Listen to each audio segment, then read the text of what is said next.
The evening breeze in Santa Fe slid down from the hills with that quick, high desert cool that always arrives before you're ready.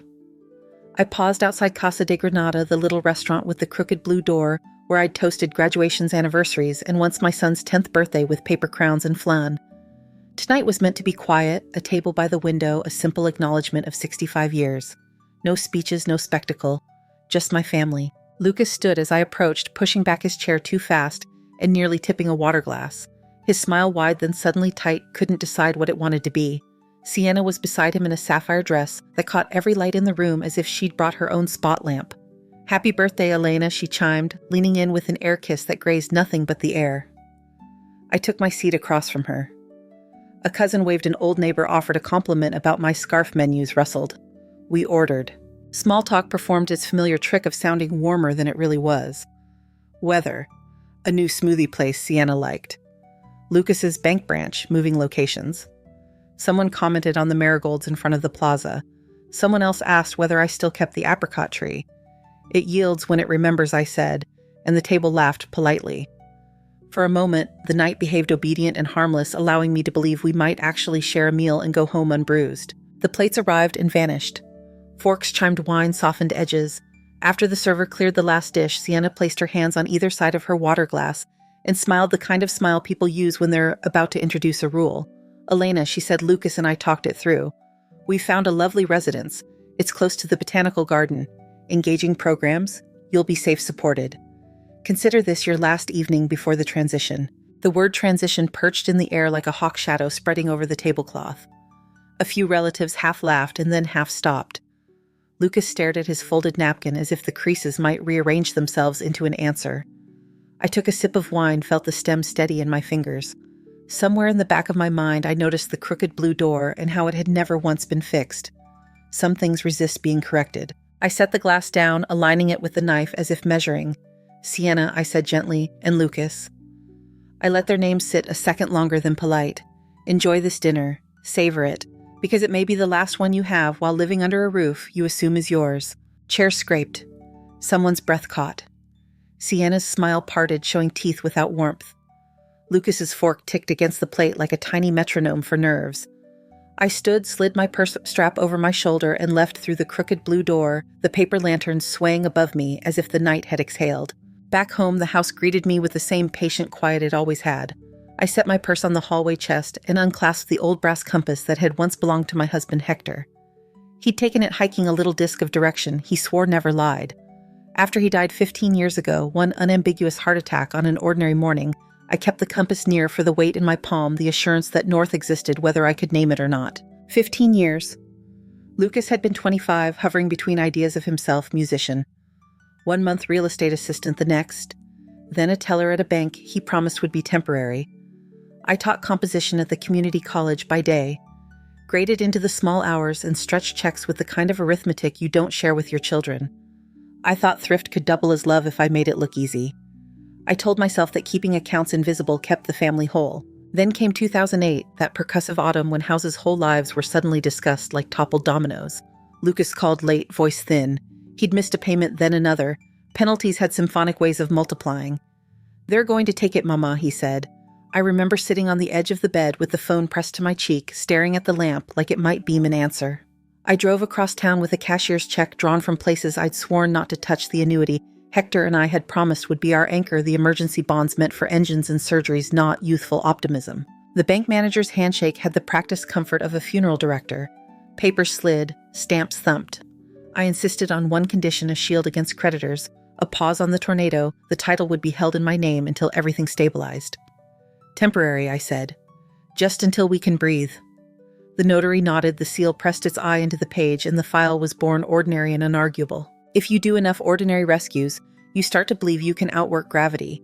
You imagine that grace and spreadsheets can hold a life together without the pesky requirement of boundaries. I made casseroles when money ran thin, watched Sienna arrive with designer handbags that looked fierce under fluorescent kitchens, and told myself time would make the rest of it reasonable. I didn't ask Lucas to repay me. I didn't mention the day I liquidated what should have been old woman money. The ledger stayed in my head, uninked, and therefore invisible, a trick that fools no one but the person doing it. Tonight in the hallway, the compass was cooler than usual, as if it had been sitting near a different window, I let it rest on the chest and walked to the den where the bookshelves lean as if conferring. At the bottom of the teak cabinet is an unassuming fireproof pouch tucked inside an old shoebox with a picture of red sneakers on the lid. I kept unromantic company in their insurance statements, utility stubs, the letter from the credit union, explaining why they wanted me to consider a promotion I never applied for. Beneath those, wrapped in a manila folder like a sandwich, lay the thing that kept me from sleeping some nights and kept me brave on others. I lifted the folder, and the notary seal winked back from the page where the title bears my name. Every date in its tidy little box points to a specific afternoon when I sat at a desk and agreed to carry something heavier than property, the illusion that lending without limit isn't also a kind of borrowing from yourself. I thought of Lucas's face at the restaurant, the way his eyebrows angled toward apology without ever arriving. I thought of Sienna's beautiful brittle tone, all courtesy coated over coercion. I thought of the quiet in the room when I stood to leave. Nothing in that quiet felt new. Only my response did. I set the folder on the desk and flattened my palm across it. The paper warmed under my skin.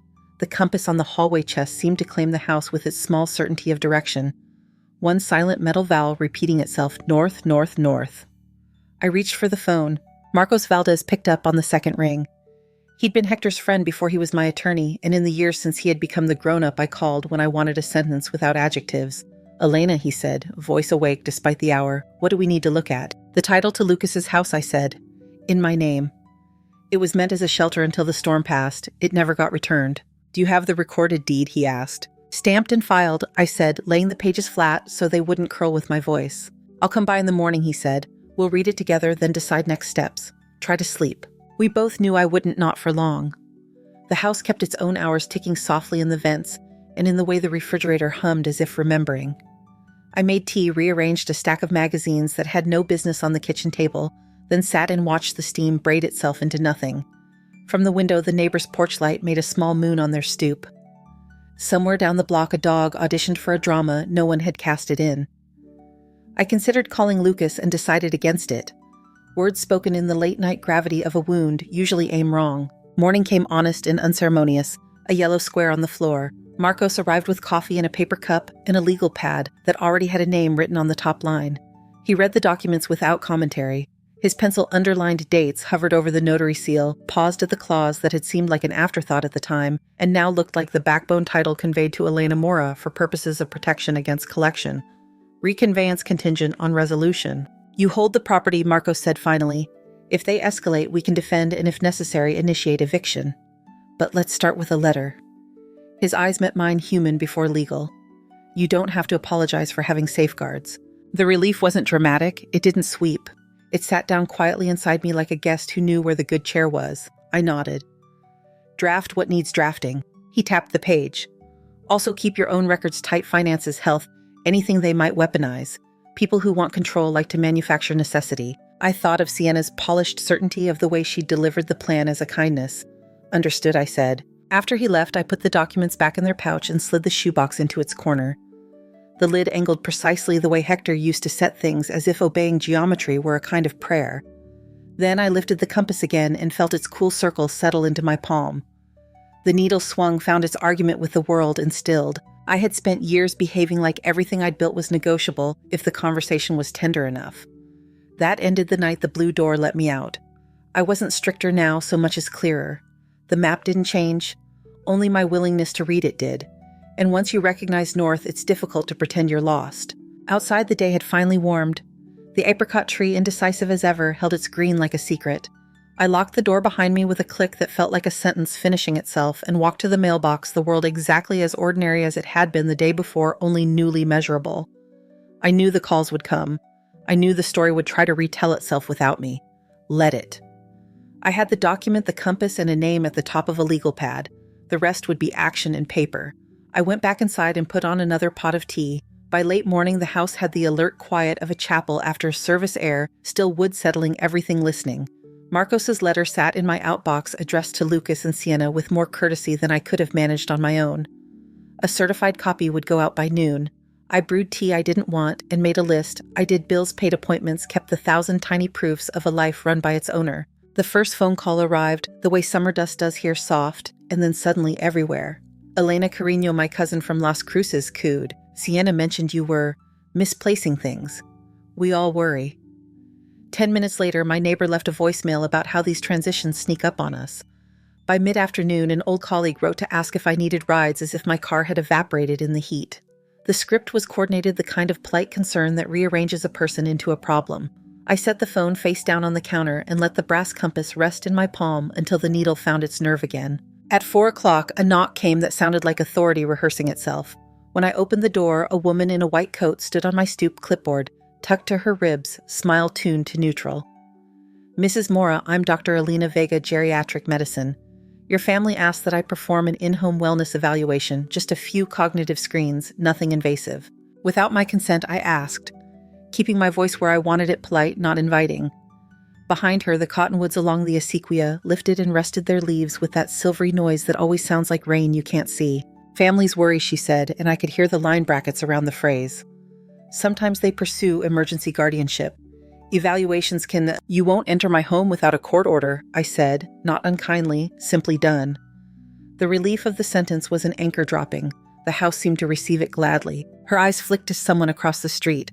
I followed the movement to a familiar car idling in the shade. Lucas stood beside it with his hands shoved deep into his pockets, watching us as if the scene had been set up by someone else, and he'd arrived late to his own lines. Dr. Vega cleared her throat. "Then I'll note your refusal," she said, and when she offered a card, I let it rest on the edge of the mail table, touching nothing. On the walkway, she turned toward Lucas and lifted a shoulder, half apology, half report. He came over only after she left, moving like his shoes were too tight. "Mama," he said, and the word, full of years and shortcuts, still had the same weight it always had on the first day of school. It wouldn't hurt to be checked. Sienna wants control," I said, not raising my voice. "I want facts." I nodded toward the kitchen. "I pay my mortgage on time. I drive without incident. I read every morning. I balance my accounts without overdraft or help, and I remember what doesn't flatter anyone. If you're afraid of gossip, tell the truth louder than it. If you're afraid of Sienna, say that out loud, and we'll discover what kind of fear it is." He flinched, not at the volume, which I kept low, but at the inventory. The truth always sounds like a list when you're accustomed to insinuation. He looked at the ground as if it might rehearse an answer for him. "I'll call you," he said finally. He didn't.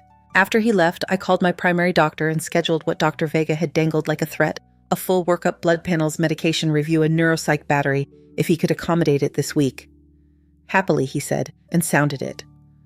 I began to gather the unglamorous proofs of competence that Sienna would never post, about reconciled bank statements, insurance cards, the index card on my fridge with appliance service dates written in Hector's tidy capitals. I printed a list of my passwords and sealed it for Marcos with a note, only if necessary. People who mean to rescue themselves tend to organize.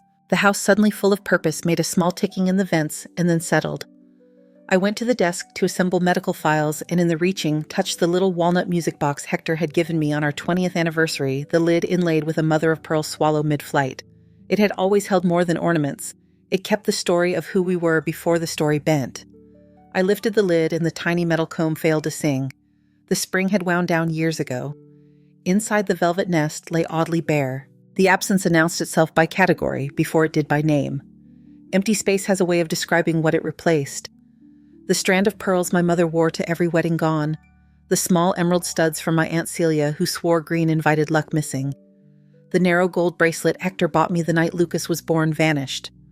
For a long moment I sat palm open over the box, as if covering a wound will reverse it. The room brightened a hair and then dimmed the way rooms do when your blood decides to stand up without you. I didn't rifle drawers or leap to accusation. I called Marcos. He answered on the second ring, as if he had decided I would be the day. I told him what I'd found and what I hadn't, and he exhaled, not surprised. 2 tracks, he said.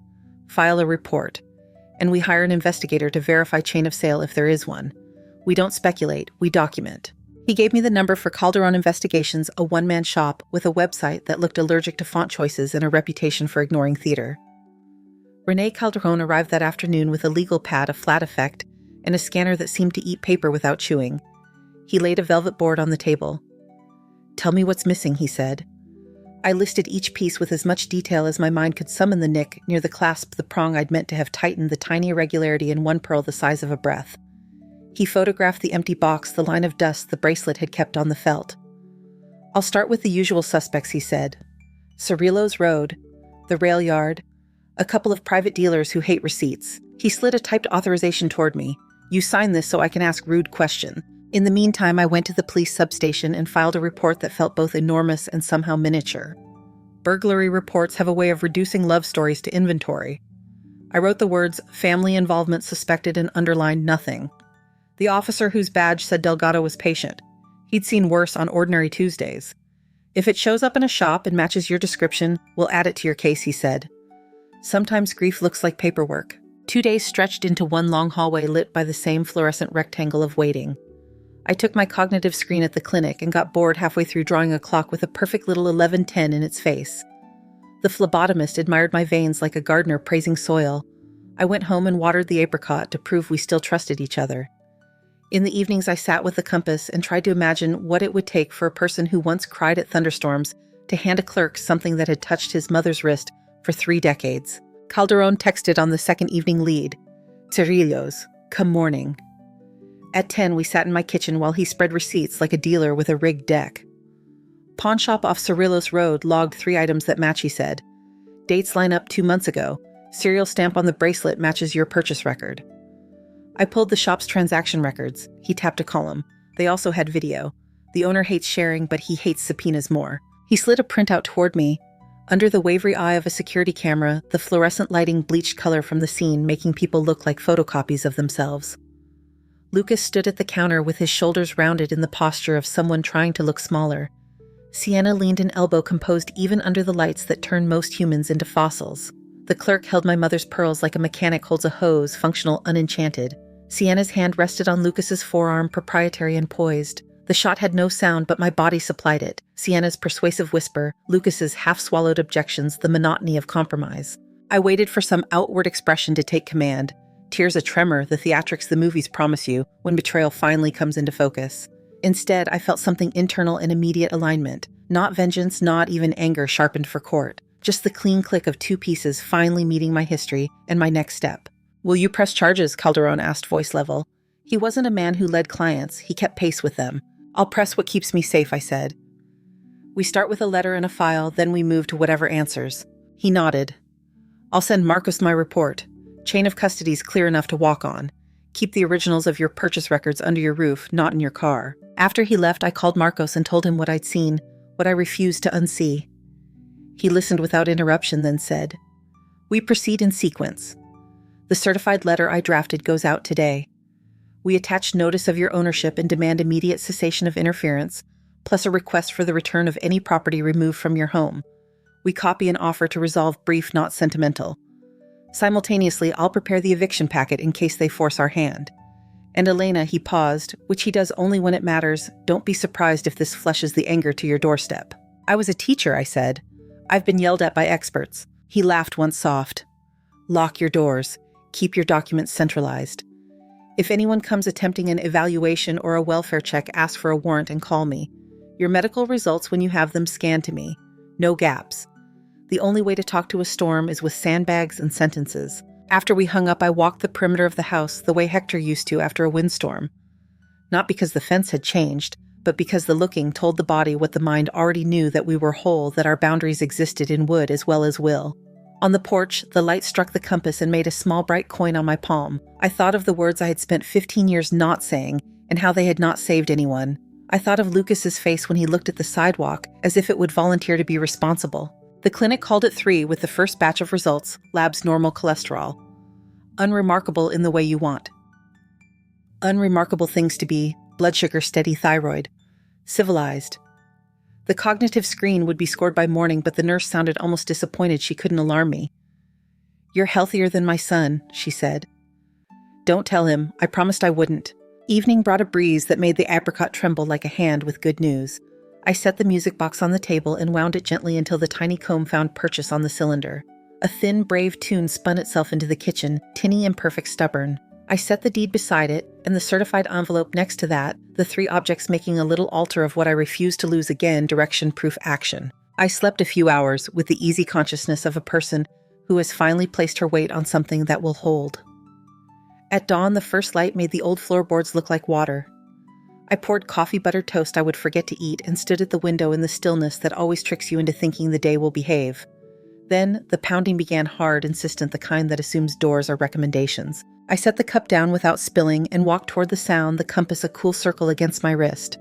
The pounding on the door had the confidence of someone who believes volume equals authority. I set my coffee on the sideboard, felt the brass compass cool against my wrist, and opened the deadbolt just enough to keep the chain engaged. Sienna filled the gap with her voice before her face did. "Open the door, Elena."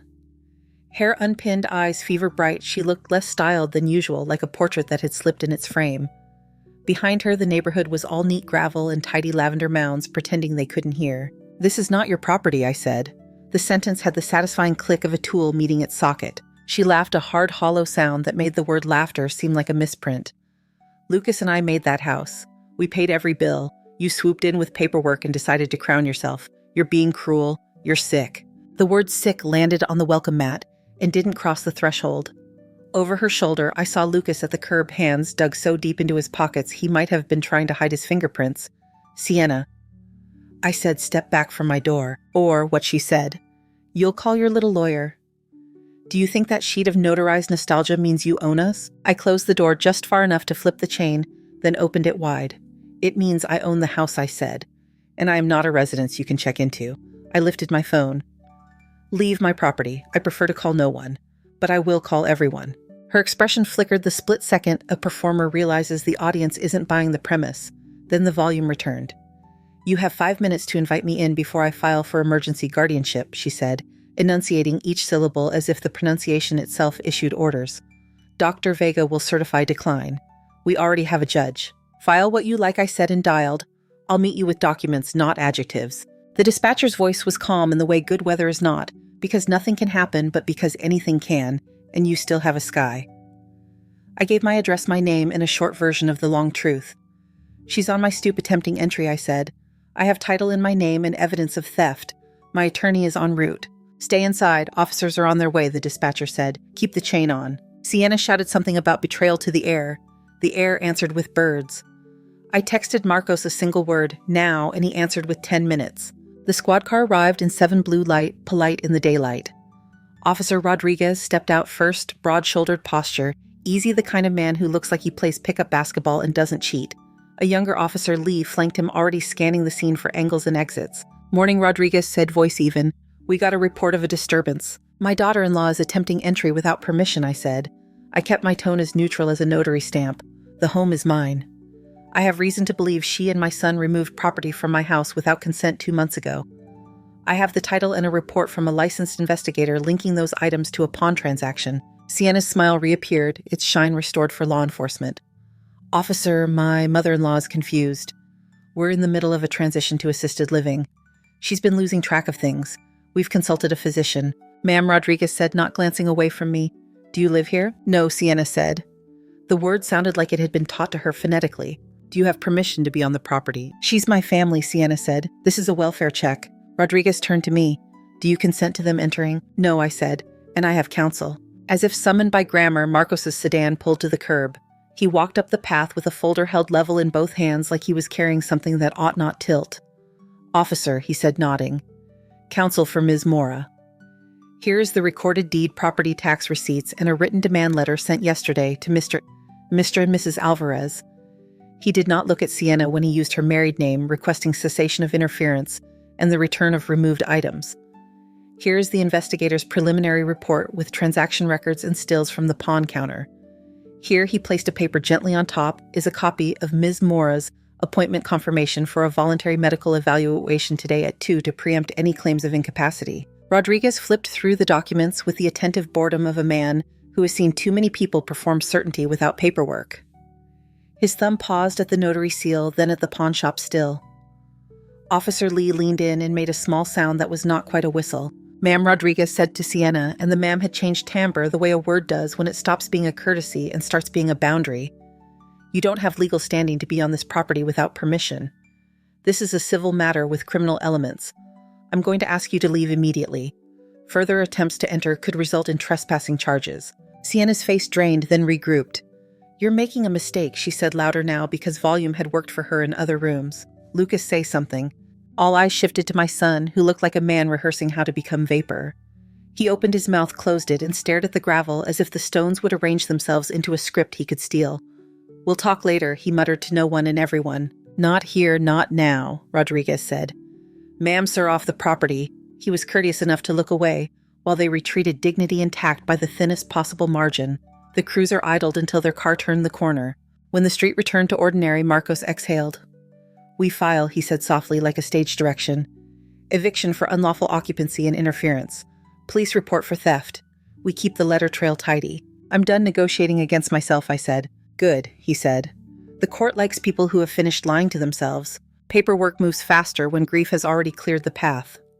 By noon, Marcos had e-filed the eviction petition. By 2, I sat in a clinic drawing clocks and recounting lists backward for a neuropsychologist with a pocket square and a kind habit of wading through silences. My labs from yesterday were already posted in the portal, unexciting, which is what you want from blood. When the technician asked me to remember 3 words, violet ladder coin, I filed them next to Hector's compass. At the exit desk, I made my copay and smiled at the receptionist, as if we were old friends who had decided to keep a secret together. On my way home, my phone buzzed with a number that meant courthouse. I let it ring into voicemail. I wanted to be in my kitchen when language happened. At 4, it did. Detective Anna Silva introduced herself with a voice that sounded like coffee in a calendar. "Ms. Mora, I'm calling regarding case 24-1889 property crimes. We executed a warrant this afternoon at a Cerrillos Road pawn shop and seized 3 items matching your description.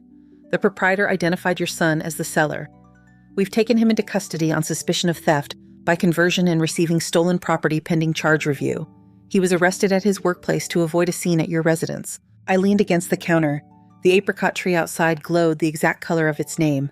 "Thank you," I said. "I'll cooperate. We'll need you to confirm identification of the items tomorrow. There will be a victim's advocate to walk you through the process. If you choose to make a statement, it helps. If you choose not to, that's all right too." "What happens next?" I asked, though. I knew the skeleton of the answer arraignment conditions, a calendar of hearings like a slow metronome. "He'll be booked then magistrate in the morning," she said. "A public defender or private counsel will meet him. You may be contacted regarding restitution. We also have your investigator's report. It's clean. After we hung up, the house made a small noise, the sort old lumber makes when it has decided to endorse your decision. I made tea because that's what I do when there is nothing to do. I tried the music box. The tune threaded its thin courage into the room. I set the deed next to the cup and the certified receipt beside. That a still life of stubbornness. When the phone rang again with a number I recognized from Lucas's bank, I answered. A voice that had trained itself to be unmemorable said, "Ms. Mora, this is the branch manager at Desert Sun Credit. Lucas Alvarez has been detained by law enforcement from the lobby. We'll be placing him on administrative leave pending outcome.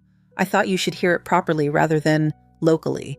"Thank you," I said, and meant it. Professional mercy is still mercy. Night lengthened in honest increments. Grief didn't come the way it does in the movies, one howl and a collapse. It arrived as paperwork and a plate I forgot to wash. The county jail smelled like bleach and recirculated air. Fluorescent light reached everywhere and touched nothing with gentleness. The visiting room had those plastic chairs that seemed designed to punish the human spine for wanting softness. I sat. When Lucas entered in a beige uniform that made everyone look equal in the most leveling sense my mind did. What minds do, it superimposed time, the boy with a lightning bolt on his birthday cake, the teenager who refused to wear a winter coat out of principle, the man now edges dulled and eyes swollen from sleep he hadn't met. He picked up the phone on his side of the glass. I lifted mine. For a second he didn't speak, and in that second my body remembered every first day of school when he'd turned to check the doorway twice before going in. "Mama," he said, voice rubbed raw, "I didn't want this." "You did it," I said. "There's a mercy in nouns." He nodded, throat working. "Sienna, she has a problem. Betting online games, sports cards. She promised to stop. Every time it was one last time. I told myself I'd cover it until she could stop wanting. The jewelry." He swallowed. "I thought I could put it back before you noticed. I told myself I would. And the deed I asked. The story you've been selling about my mind.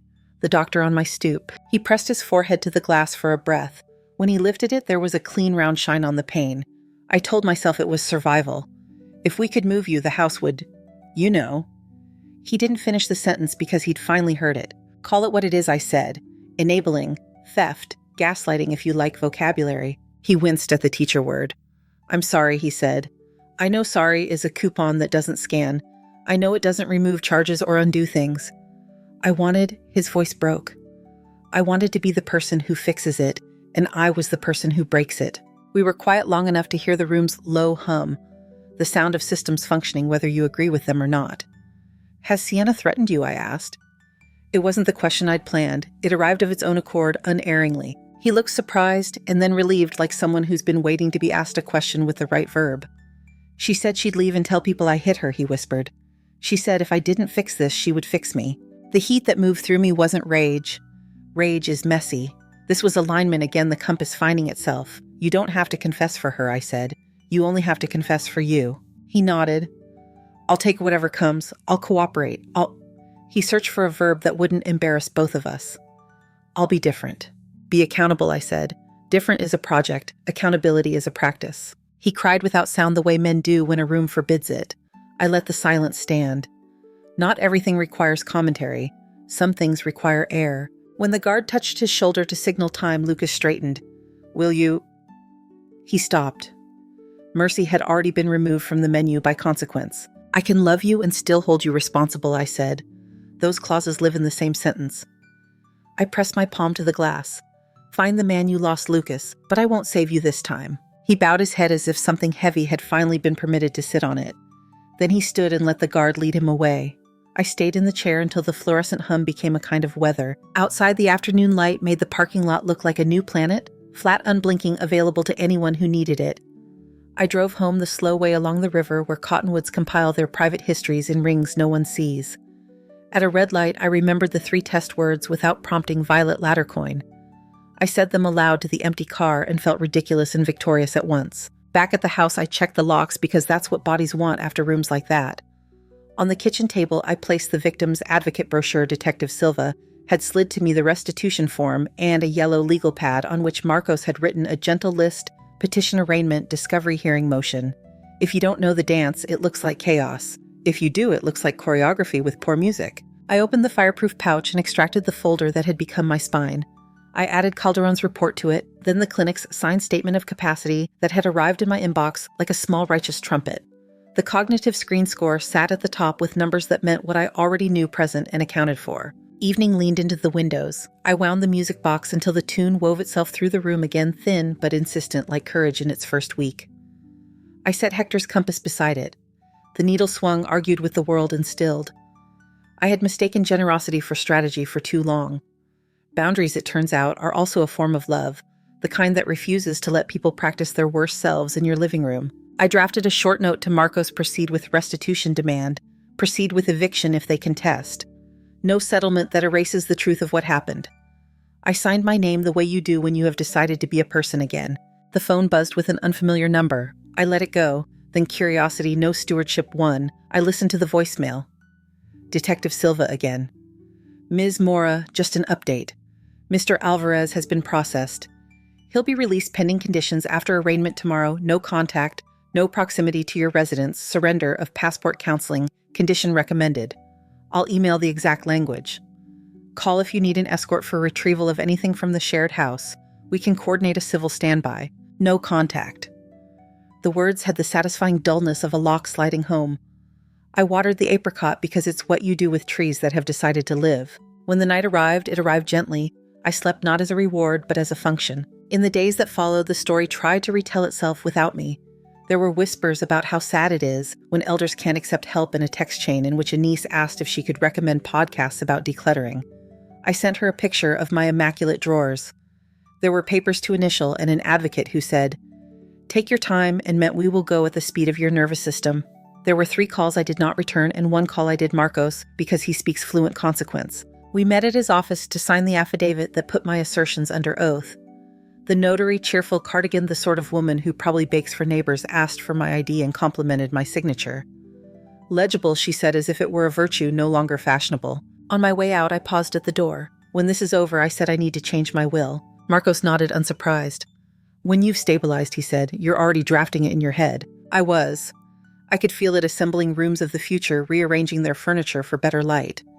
I didn't yet know the names, only the shape resources away from appetite and toward repair, a legacy that wouldn't require anyone to become smaller to inherit it. At home, I lined up the 3 objects again, deed, compass, music box, and let the tune wind down into silence on purpose. There is a moment after music stops when the air still remembers it. That's where I stood at the edge of a sound I had chosen, listening for what might replace it. The phone remained quiet for almost an hour, which qualifies as quiet now. Then it rang with a number that once would have sent me running. It was the bank's HR office informing me of what I already knew.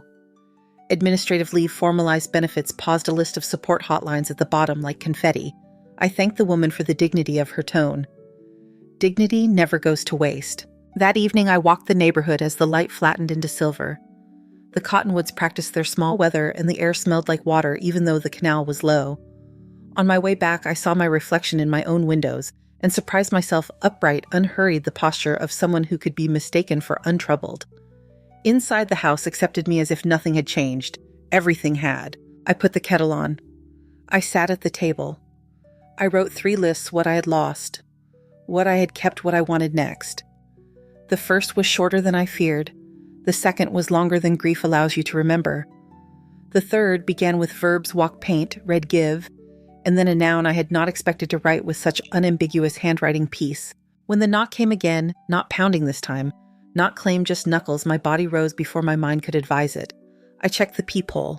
A young man stood on the porch, shoulders squared by effort rather than arrogance, dark hair catching the porch light the way a good memory does. He held a folder to his chest like it could run away.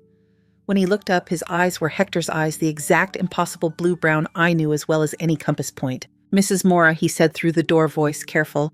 "My name is David." I opened the door, not yet wide, not yet the width of a new future, just enough for air and possibility. The compass lay easy on my wrist, as if direction had been waiting for this knock all along. I opened the door the measured width of trust, and found a young man steadying himself against his own nerves.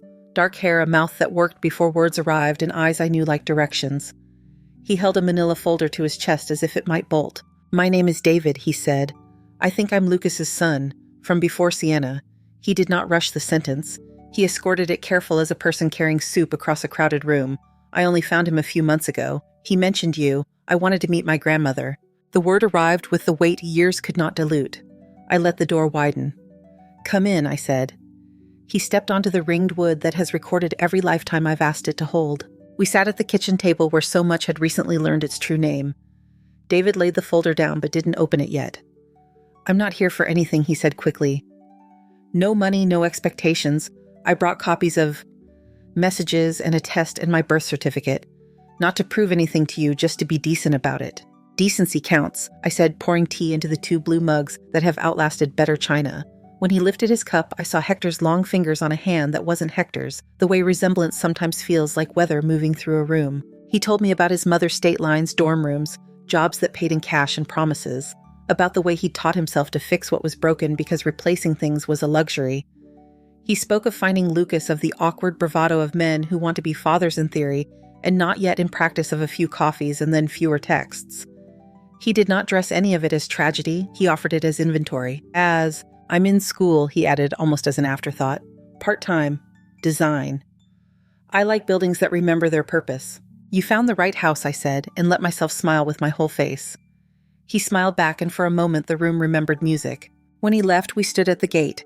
He promised to call, and I believed him for the best possible reason, because he did not ask me to. After he rounded the corner, I went inside and set the compass on the table beside the deed and the little music box direction-proof tune. The air held their quiet the way some people hold hands without spectacle with heat. Days arranged themselves into a kind of choreography I hadn't practiced in years. Mornings I walked under the cottonwoods along the acequia, listening to leaves rehearse their silver language. Afternoons I painted at the community center landscapes that looked less like places and more like moods that had agreed to stay put. My brush obedience improved. My mercy for my own imperfect lines improved faster. I hired Maria 2 days a week, a woman with quick wit and wrists strong from lifting more than her share. Officially, she ran errands and made soups that accepted vegetables I would have ignored. Unofficially, she became the kind of friend who sees the joke 2 seconds before you do and lets you find it yourself. "Boundaries are a vitamin," she liked to say, ladling lentils as if she were dosing a prescription. We sat on the porch some evenings and watched the apricot learn how to keep what it made. On Thursdays, a book club gathered in the library's bright back room, widows and divorcees, and one woman who insisted she was both depending on the chapter. We read novels about second chances that didn't pretend to be first chances, and we laughed in a way that never apologized for taking up oxygen. When the facilitator asked us to define home, I wrote a place where sentences can finish themselves. The case found its rhythm arraignment conditions a calendar that moved like a cautious animal. Lucas's release order included no contact counseling and a promise to appear that he did not outsource to hope. I didn't attend the hearing. I let due process and our names do their work without my face to tug on them. Detective Silva called with updates in a voice that could have carried bad news without breaking it. Most days it carried none. One afternoon, a letter arrived with his careful slanted script on the envelope. 5 pages, not defensive, not bargaining. He admitted what he had done and declined to narrate it as sacrifice. He wrote about fear and how it manufactures errands, about love as a thing he'd confused with salvage, about Sienna's threats, which he did not use to erase his verbs. He promised to comply to leave New Mexico after the case settled to try to build a life that would not require anyone to look away. He did not ask forgiveness. I only ask that you remember, he wrote, there was a boy who loved you before I learned how to be useful at anything else. I slid the pages into the drawer with Hector's compass and left them there, neither altar nor trash. Some stories you honor by not reading twice, not yet. Marcos and I met to redraft the future. We sat in his office under a framed map of the state, all borders and rivers, insisting they had always been there. Your will, he said, pen poised. Clean, I said. The house, the CDs, the land Hector and I bought, when we still believed Sundays could be improved, those go to a foundation. I wanted to help older women who are being cornered by their families' paperwork. Help court accompaniment small grants for locks and lawyers, and a month's groceries when the month is longer than money. We can create it, he said, endowed, with a board that does not mistake appetite for need. And Lucas, I said, and the name did not wobble. Something modest. Enough for a beginning, not a lifestyle. Released only after restitution is paid and counseling is demonstrated, not performed. Marcos wrote, legal hand small and oddly tender. Compassion with conditions, he said, approving the pairing. When I signed, the notary smiled at my name. Legible, she said again. I left with a folder heavier and lighter at once. David kept calling, never long, always enough. He came by with a bicycle he'd rebuilt from parts and left with a box of jars because he'd admired them, and I had more jars than uses. He asked about Hector, and I told him stories that did not audition for sainthood. A man who could fix anything mechanical and almost nothing conversational, who once brought home a rescue dog because he could not rescue himself from saying no to its eyes. David laughed in the same register Hector used when something broke in a harmless way. One Saturday we planted marigolds along the front walk, little suns in patient rows. He dug, I tamped. Maria supervised with the authority of someone who knows where color should go. This is a border, she pronounced approving. And an invitation. In the late light, the house looked like it belonged to itself again. I wound the music box and set it on the porch rail. The tune wobbled through the air, imperfect and utterly adequate. David held the compass, surprised by its weight. It's heavier than it looks, he said. So are most true things, I answered. He set it back gently, as if aware that direction could bruise. That night, after the dishes and the ordinary quiet, I wrote a short letter to Lucas, 3 sentences that did not mistake brevity for coldness. I received your letter. I am grateful for the truth in it. The rest will be work. I did not mail it. Not yet. Some words deserve to sit in a room and learn how to be accurate. In bed, I listened to the house make the sounds houses make when they've decided to stay upright. The small settling, the ducks sigh, the porch step remembering feet. I thought about legacy the way you think about weather. What you can prepare for what you simply live through. The foundation's paperwork was already in motion. The bank had nodded. A friend from the library knew someone who knew how to build boards that didn't collapse under politics. The future for once felt like a room with chairs that fit. Sleep came easily the way it does when you have stopped arguing with maps. In the morning, the apricot tree had done its quiet work. 3 small fruits on the lower branch, warm as promises you intend to keep. I picked one and ate it over the sink juice on my thumb, gratitude not complicated by metaphor. Later, David would ride over with a sketch for a tiny bench under the cottonwoods. Maria would arrive with a tart the color of sunset and adjudicate where the bench should face. Marcos would email to say the judge had signed the order, barring contact for another year, and Detective Silva would call to say the pearls were tagged and waiting for release. But for now, there was only this, a house that remembered me, a tune that refused to be better than it was, a compass I no longer needed to consult to believe. North existed whether I pointed or not. Peace, it turned out, did not arrive. I finally arrived to it. Thank you so much for listening to today's story. If this story resonated with you or made you reflect, I'd love to hear your thoughts, so feel free to share them in the comments below. And don't forget to like, subscribe, and hit the notification bell so you won't miss the next story. I'll see you next time as we continue exploring more journeys and lessons together.